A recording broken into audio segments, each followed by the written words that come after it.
Now, I know I speak what may be considered blasphemy, but hear me out! Thank you to our final patrons, Strawbones, Rebel1465, and a Midnight Gemlord. Now, before I'm this discussion on Pelgard and why he's kind of weird, please, if you're leader on those on Pelgard, in the comments looking down below, leave a like and subscribe if you haven't already. Also, you hit that little notification bell to miss out on any videos that come to the channel. Also do a Patreon down below, in support for as low as $1 a month. These are exclusive videos, early content, and more. Now, let's hop into the discussion. What's up, guys? I'll go the pencil here, and here we are to discuss Pelgard and how his character is interesting. Weird, but interesting. So the biggest thing about Pelgard that made me think about this was when I was rereading a couple of the earlier arcs, and I was wondering why Pelgard is like low-key kind of treasonous. Like, in terms of some of the things he does, like he just straight up refuses to harm, really, like he fights him, but harm deeply Percival, and or really do anything too dangerous to the Four Knights, when like the Chaos Knight's whole job is to slaughter the 7 deadly sins and take care of the Four Knights of the Apocalypse, which also includes slaughtering them. But for some reason, he's just not about it. And like, isn't that jail time? And in, who knows, in Arthur's world, isn't that death?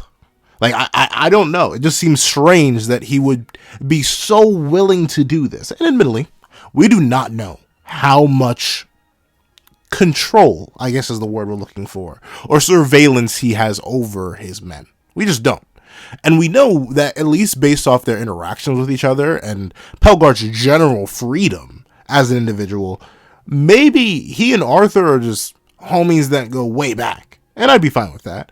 But at the same time, like, broski, Arthur is someone you are devoutly loyal to. Loyal enough that when Percival extended the hand of friendship, you were like, I mean, that's neat, but I'm gonna kidnap you now. And like, so what's the difference? Arthur says, hey, you know, those 4 knights and those 7 deadly sins, but specifically the 4 knights, since they're fodder right now, they are my top ops. They are next level beasts and demons who may be a literal demon in one of their cases, and who knows about the rest. So do me a favor, pal, and the rest of y'all. Slaughter them on sight if you see them. But then again, Arthur doesn't slaughter them on sight.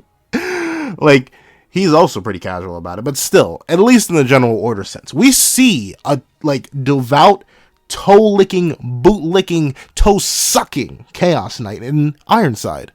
Ironside did unspeakable, despicable things in the name of Arthur. Talisker did unspeakable, despicable things in the name of Arthur. Arden was considering doing despicable, inconceivable things in the name of Arthur. And we saw the entire Dark Talisman's crew. They were monsters, demons, and beasts in terms of their sheer mentality. One of them was literally called the Carrion Eater. And if you forget what carrion is, Google it. No, it's not deer meat. But with that being the case, Pelgard is just like an odd outlier. And I believe he's based on the Black Knight, and unfortunately, due to my still adamant refusal to do any real research on Arthurian mythology, I only have context of the Black Knight of things from like Fire Emblem, other medieval stories. So bad. And like, I think Sonic and the Black Knight. I like, legitimately, my knowledge of that character archetype is relatively low. But like, is Pelgard fulfilling that role here? Like, is the Black Knight low-key treasonous? Because, like, I guess it really depends on what you argue treason is in this case, right? Because Pelgard had at least, let's see, 1 at the very beginning, 2, and he straight up admitted to Ironside he's going to commit treason. Like, he straight up says to Ironside, another devout knight of Arthur, hey, yeah, if I run into that Percival kid again, you know, your son, I couldn't care less. I'm going to train him because I think he's neat. And, like, to put that in the context, it's so weird to put that from my elf fans out there. Imagine Meliodas went to Zeldris in the time of the top tier insane holy war, or I suppose it's weird. That whole period is so weird. That's why I love writing about it, because Nakama doesn't.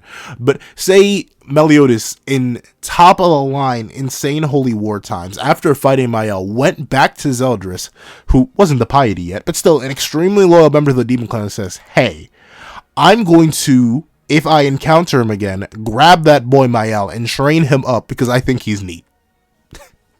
Like, that's just straight up treat, like, they'll get him executed. I don't know. That's, at least to me, that's what I would think would happen if he said to Zeldris, who would probably, then again, Zeldris is a cool cat.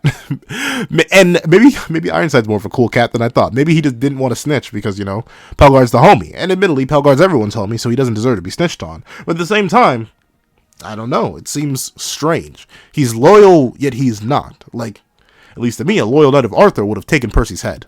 Like, legitimately, like, the whole thing. Like, at least Pelgard has fire magic. Ironside could put a sparkle darkle in his head. Like, Talisker, maybe not. I don't know. Talisker was so weirdly fodder. But regardless, Pelgard not being about the business, at least when it comes to getting Percy up out of here, getting the knights up out of here, is strange. Like, he beat Gawain. Like, straight up, in the ground, body bag, big old mace to her. Like, he straight body bagged her. And you know what he said? Hey, tough luck. I'd be like that when it be like that sometimes, kid. Don't let this get you down. Get some training under your belt.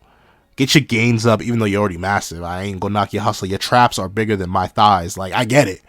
But you gotta learn how to use that power, bro. Go train.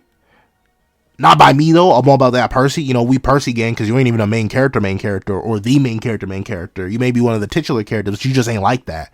So I won't train you. But go get your skills up before you come fight me again, because I want to fight you again because you're strong. Like, and don't get me wrong. This is the thing where, like, I don't mind characters like this. I love them. That's why Pelgard is one of my favorites. Because I love characters who are like, yeah, you're fodder, but you got potential. Go get your gains of it and come talk to me again. Like, I love that. It's just, call me biased, if you will. I love that. And with that being the case, a little bit of bias here, a little bit of bias there. Characters like Pelgard fall into my favorite archetypes because of that. I love smoke demons. But at least in the context of the smoke demon territory here, it doesn't make sense because of Pelgard and his status in the narrative as a subordinate of Arthur. At least a very trusted one, too. Like, Pelgard's not a random. Like, being completely real with you, Arden felt like a random. Like, legitimately, Arthur should have pulled up on him one day and was like, hey, you want to be a knight? And Ardbeg was like, yeah. It'd be like that when I be like that sometimes. Sure. Talisker? I mean, he had a chaos staff, but he pretty much a random, too. We have seen Pelgard interact with Arthur. Arthur trusts Pelgard. Why is Pelgard betraying his trust and not getting in any trouble for it? I don't know. Maybe this is culminating to something. Like, once again, this is the weirdest thing about talking about the series as it's going on. We are super early in the series. We have not hit chapter 100 yet. Which is so strange to think about, but we have not even hit chapter 100 in terms of series progression. So, who knows? Maybe this is all building up to Arthur being like, Pelgard, I love you, man. But you see, you had one job. And now the little guy is perished enough times that he's stronger than chaos. So before I get taken out, I gotta take you out, Pelgard. Like, maybe that's something that we're building up to, but at least it doesn't seem that way. It seems like Pelgard gets away with a lot for very little. Because I don't know, what results has he brought back to Arthur? Because he's, according to Arthur, he always brings back good results, but nothing has been shown of that yet. So I don't know. Other than context clues, we have nothing about that. He seems to have a good relationship with a decent amount of people. Like, when he bursts into the room with the knights, like, they look at him, but they don't get mad at him for bursting in and being all loud in that. And Ironside even daps him up and says, yeah, yo, what's good, my bro? You see you looking fine, looking a little thick in that armor. I see the game. Like, we get that. But I don't know. Pelgard is in this really weird spot where he is a primary antagonist. Like, one of the four perils, as we get established here. But for a primary antagonist, he's not very, antagonistic, if that's the word I'm looking for. Like, he's so non-antagonistic that Tristan just lets him leave. Like, at first, Tristan was pulling up with that absolute smoke. He was unbelievably ready to wipe Pelgard from this earth. He pulled out a form we have not seen him pull out since. The one demon, one goddess we have not seen until Percival realized exactly who Pelgard was. I said Percival. Tristan realized exactly who Pelgard was. It was like, you knight of chaos, I'll tear you limb from limb. But then he, like, just let Pelgard leave, because Pelgard was just vibing. And I don't know. He's that passive. So, like, how am I supposed to view him as a threat? Because he seems to not care. At least, he ran into all 4 knights at once. Is presumably powerful enough to at least take out 2 of them, where Pelgard scales relative to Tristan is, like, throw my hands up in the air. I just don't care, because I don't really know. I would assume, just because he is a major antagonist, he probably does scale above Pellegarde. But, like, there's a massive gap between Pellegarde and Demon Tristan, and there's a massive gap between any sort of scale. Like, there's no scaling line between the two, essentially. But I don't know where he scales there. He should fall beneath Lance. Keyword is should. I don't know. Like, legitimately, I genuinely don't know. Nakaba's been doing some crazy stuff in the series, at least scaling-wise.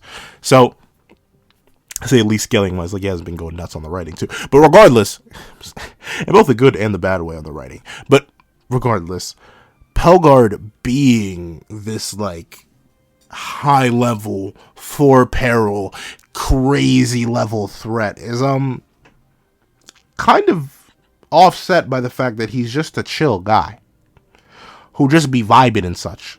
Like, he just wants to hang out with his nephew and make his nephew strong, even though his nephew is quite literally the top op to his leader. Maybe not top op. Lance is at least currently Arthur's top op. Who would be the top op more? Would it be Meliodas or Lance? I don't know. I think purely based on mentality, it would be Lance, because, like, Meliodas is like, I'll save you, Arthur. Meanwhile, Lance is like, oh, I'll save you, Arthur. Like, same sentence, entirely different tones. But in terms of Pelgard, we're in this, like, rotation jutsu. Like, Neji's spinning on us right now, where he's an extremely powerful threat that should be extremely dangerous on a narrative level, simply because of the power he possesses and the skill he possesses. But at the same time, he is so unbelievably passive to our entire main cast that I'm not sure if he's going to do anything. I don't know. That's why I'm saying he's weird. He's just in a really weird spot. Because, like I said, he's multiple times, at least 3, maybe. Well, to be fair, he couldn't catch up to them in the Hollowed Forest. But legitimately, he's had multiple times where he could have at least taken out one of the 4 knights. Twice with Percy, 1 with Gawain, and who knows what he could have done to base Tristan. Like, Tristan was not on guard at all. And we know demons and goddesses can power up relatively quickly. But still, if Pelgard felt like it, he could have put his mace through base Tristan's head. I don't think base Tristan skills the Pelgard at all. But with that being the case, he just doesn't do it. He is a threat of extreme caliber, most likely stronger than Ironside if their interaction is anything to go off of. But he's just the cool uncle who's vibing in the back of the party, tearing up the whole turkey at Thanksgiving. Like, I don't know. Like, it's a really cool character, and I'm gonna give Pelgard his own character video, like proper character video, and why I love him and why he's top 3. More than just being a smoke demon, I actually like his character for other tiny nuanced things too. But at least that's a narrative tool, which is what a lot of these recent videos have been about. As a narrative tool, I'm kind of up in the air on where Nakaba's going to take him. Is he just going to become a mentor for Percival? Okay. I mean, that's fine. I believe someone said that he is a mentor for Percival in Arthurian mythology in the comments before, but I do not remember that. Or if that was specific or my brain is making that up. But Nakaba is seemingly alluding to that, which is fine. And I'd be down for it, because more Pelgard the merrier. All that. Good stuff. But I don't know. One of the 4 perils. An extremely powerful threat. Dangerous. Monstrous, demonic, but very, very indifferent to our main cast and doesn't necessarily want to take them all out in the slightest, even though that's his main objective, and even though that is literally risking treason. I don't know. I'm very interested to see where Nagaba takes his character, for lack of a better term, because while he's weird, he's also very, very interesting. However, those are my thoughts. Please tell me your thoughts in the comment section down below. Thank you guys so much for watching. Please like, share, comment, and subscribe. You should then notifications bells to miss out on any videos that come to the channel. Also, I do a Patreon down below and support for as low as $1 month, including exclusive videos, early content, and more. Also, you can now become a member to the channel for as low as $3 a month to get the same perks and more. Now, thank you guys so much for watching once again, and I hope you guys have a wonderful day. This is Manga the Pencil, writing off.